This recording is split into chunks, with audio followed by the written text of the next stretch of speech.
November 2011. Groupon went public at a $28 billion valuation, making it one of the fastest-growing companies in internet history. Within 2 years, the stock had collapsed 94%. The CEO was fired. Billions in shareholder value evaporated. And the entire daily deals industry imploded. This is the story of how a company that rejected a $6 billion acquisition offer from Google became a cautionary tale about growth at any cost. Andrew Mason launched Groupon in 2008 with a simple idea: get enough people to commit to buying something together, and businesses would give everyone a massive discount. Collective buying power. The first deal was a 2-pizza-for-1 offer at a restaurant in the base of Groupon's office building in Chicago. Within weeks, the site had thousands of users. Within 2 years, Groupon was operating in 300 cities across 35 countries. The growth was absurd. Groupon reached $1 billion in revenue faster than any company ever. 16 months. Amazon took 4 years. Google took 7. By 2010, Google wanted in. They offered $6 billion to acquire Groupon. Mason turned it down. He believed Groupon was worth far more. The investors agreed. When Groupon filed to go public in 2011, the IPO prospectus revealed something strange. The company had created its own accounting metric called Adjusted Consolidated Segment Operating Income, or ACSOI.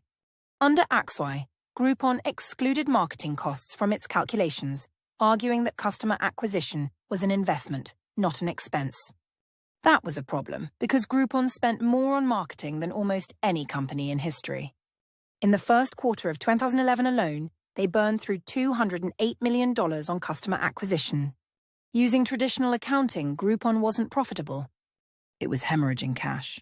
After the SEC pushed back, Groupon revised its prospectus, but the damage to credibility was done.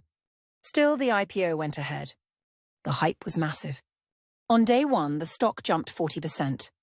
But the business model had fundamental problems no amount of growth could hide. Groupon made money by taking a cut of each deal, usually 50%. So if a restaurant offered a $50 meal for $25, the business only received $12.50. For a meal that cost them $30 to produce. Merchants were losing money on every customer. The theory was that the Groupon customers would come back and pay full price. They didn't. Studies showed that 80% of Groupon users never returned to the business. Worse, many Groupon customers were bargain hunters who would never have paid full price anyway. The business owners figured this out fast. Repeat deals dried up. To maintain growth, Groupon had to constantly find new merchants and new customers, which meant spending even more on marketing. It was a treadmill. Then competition arrived. Living Social, Amazon Local, Google Offers. The daily deals model had no moat. Anyone could copy it. By mid-2012, the stock had fallen 77% from its opening day high. Then came the accounting scandal. In 2012, Groupon admitted it had materially overstated its revenue for the previous year. The company had failed to properly account for customer refunds. Wall Street lost whatever remaining trust it had. In February 2013, the board fired Andrew Mason. He sent a now famous memo to employees titled, "After 4.5 intense and wonderful years as CEO of Groupon, I've decided that I'd like to spend more time with my family." Just kidding, I was fired today. The stock continued to collapse. By November 2013, exactly 2 years after the IPO, Groupon was trading at $4 a share. Down 94% from its peak. Investors who bought at the IPO lost billions. The entire daily deals industry followed Groupon's trajectory. Living Social laid off 90% of its staff. Amazon shut down Amazon Local. Google killed Google Offers. What killed Groupon wasn't bad execution. It was a fundamentally flawed business model disguised by explosive growth. Groupon created no value for merchants. It attracted the wrong customers. And it had no defensibility against competition.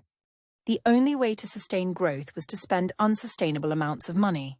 Eventually, the math caught up. Groupon still exists today, operating quietly with a market cap under $300 million. Less than 1% of its 2011 valuation. The lesson isn't that growth is bad. It's that growth without unit economics is just performance art. Groupon proved that you can reject a $6 billion offer, go public at $28 billion, and still end up worth almost nothing. Which company collapse should we forensically examine next?